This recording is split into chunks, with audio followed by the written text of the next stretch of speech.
Now, how would you like to follow in the footsteps of your ancestors and retrace their steps? Well, a company in Pembrokeshire, Cambrian Roots, researches people's history and then plans a tour based around their lives. Treva Fennick met one American family who came over to find out more about their great-grandmother. Now, there might not be many of us who know exactly where our ancestors are from or where our great-great-grandparents are buried. But one family from the United States have travelled over 5,000 miles here to the Tavy Valley to find out exactly that. St David's Church in Manor Davy, where the Watts family used to worship in the 1700s.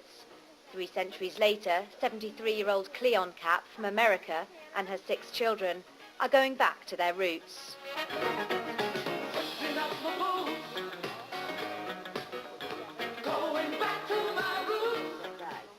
It might seem like a far cry from mid-America, but the Caps say the landscape here is very similar. In fact, the green rolling hills was one of the reasons their great-grandmother chose to settle in Iowa back in the 1860s. She missed her homeland and missed her family from Wales so much, she would always pray. She'd kneel down and face east every evening, and she'd say prayers for her family and her homeland that she missed. She always spoke Welsh. She never learned English, and the only people who could understand her were the family members that were there. These are the very places where their ancestors sat, prayed, and even got married, and being able to see them is a dream come true.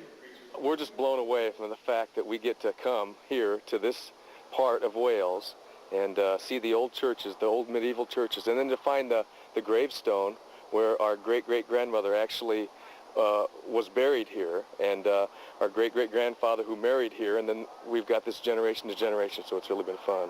Armed with photos and notes, the Caps will be heading back to the States later this week. There they hope to show their relatives what they've found and bring the family history back home for good. Now, have you ever had a